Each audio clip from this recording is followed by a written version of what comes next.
Buenas tardes, soy Miguel Ángel Maecha, soy del grupo 23 del curso Imagenología Convencional. Vamos a hablar acerca de los protocolos de la rodilla y del húmero. Damos inicio con el de la rodilla. El paciente debe estar en decúbito supino, con los brazos a lo largo del cuerpo, con la rodilla extendida y una ligera rotación interna de 5 grados para colocar los cóndilos femorales paralelos a la mesa. Es importante colocar la rodilla a estudiar lo más hacia el centro posible de la camilla para que esté colocado en el isocentro alemán. Se utiliza la antena propia de la rodilla, al igual que en una radiografía, centramos en el vértice inferior de la rótula. Comenzamos el estudio con una secuencia localizadora. Es necesario ver en la imagen axial los cóndilos femorales y la rótula, en el sagital medio el fémur, tibia y rótula, y en el coronal fémur, tibia es su parte más medial. Tras la secuencia localizadora continuamos con el estudio de la secuencia axial. Para ello necesitamos una imagen sagital en la que veamos las estructuras antes nombradas, ya que esta secuencia sirve para estudiar la rótula. Así que angulamos el stack de cortes de tal manera que cortemos perpendicularmente el eje a lo largo de la rótula. Sobre la imagen coronal, uno de los cortes ha de pasar por ambos meniscos, como se puede observar en la imagen. Una vez que tenemos los axiales, sustituimos la imagen axial del localizador por aquella en la que visualizamos los cóndilos femorales y la rótula para programar las secuencias coronales. El corte más posterior del stack ha de ser paralelo a la línea que une ambos cóndilos femorales y estudiamos el final del fémur. No es necesario estudiar la rótula en coronal. Sobre la imagen sagital, el corte central del stack ha de unir en su eje largo al fémur y la tibia. ¿Por qué se realizan las secuencias sagitales? Porque una de las cosas que necesitamos estudiar es el ligamento cruzado anterior y tanto la imagen coronal como la axial nos da información sobre la posición anatómica. Y también porque gracias al coronal vemos la extensión de los meniscos para no cortarlos cuando programemos los cortes sagitales.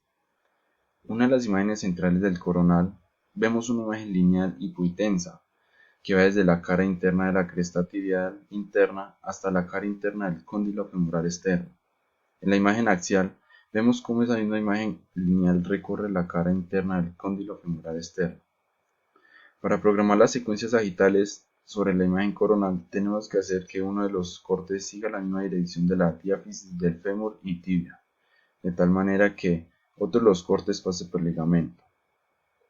Sobre la imagen axial hay dos maneras de programar los cortes. Una de ellas es hacer cortes perpendiculares a la línea que une ambos cóndilos femorales, como se observa en la imagen que es la línea azul. Y la otra manera de orientar los cortes sobre la imagen axial es hacer que el corte siga la orientación del ligamento cruzado anterior, manteniendo lo más estricto posible el stack de cortes en la imagen coronal, aunque teniendo en cuenta que el ligamento no tiene una inclinación muy exagerada, casi en la misma posición. Cuando se sospecha que hay rotura del ligamento cruzado anterior, hay que hacer un sagital oblicuo con cortes más finos, de unos 3 milímetros aproximadamente. Siguiente la trayectoria desde la espina tibial a la cara interna del cóndilo femoral externo. Bueno, vamos a hablar ahora de los protocolos del húmero. Este es uno de los estudios de hueso largo que es difícil de abarcar ambas articulaciones, que hombro y codo, en el estudio debido a que varios factores, colocación del paciente, antenas que posee el equipo y habilidad del operador. La colocación del paciente es importante, obviamente le debemos preguntar al paciente por qué acude a realizarse la prueba, si ha sufrido un traumatismo, tiene alguna tumoración palpable, que en este caso pues es la que localizaremos externamente, o algún dolor inespecífico en alguna región del brazo. El paciente debe ir en decúbito supino con los brazos a los lados del cuerpo. La mano del brazo que vamos a estudiar se coloca hacia arriba. La antena depende del equipo. Hay algunos que no poseen antenas de superficie, que en el caso serían los body, y no hay ninguna que sea tan grande como para poder abarcar todo el brazo. Esto nos dificulta un poco el estudio y deberíamos centrarnos en la zona patológica y usar la antena que tengamos. Si tenemos una antena de body, se la colocamos al paciente de tal manera que envolvamos un poco todo el brazo para no perder la señal. En esta imagen se ve una colocación de las antenas de body sobre el paciente para un estudio total de body.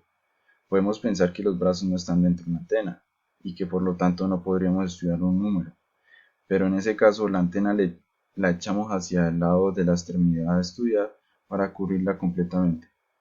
La línea de centraje estará a la mitad del número, o si no disponemos de antenas que cubran todo. Hacemos la secuencia localizadora y, como es de suponer, será necesario realizar otra secuencia localizadora para tener buenas imágenes de todo el brazo. Para hacer la segunda secuencia localizadora, necesito fijarme bien en la imagen axial obtenida y orientar el bloque de cortes para obtener coronales y sagitales en el que se va completamente el número. Una vez que tenemos el localizador con unas buenas imágenes, debemos pensar cuál es la secuencia que más información nos va a dar para poder ver la patología o ausencia. Claro que para mí será un coronal o sagital, dependiendo de la potenciación que se nos pida hacer, pero yo elegiría aquella que tenga una saturación grasa. Para hacer cortes coronales es necesario observar bien la imagen axial y ver la orientación del hueso y del brazo para saber cómo es la posición coronal. Nos ayudamos además de la imagen sagital. El corte debe recorrer toda la longitud del hueso. Además, el FOB ha de ser amplio para poder abarcar ambas articulaciones a la vez.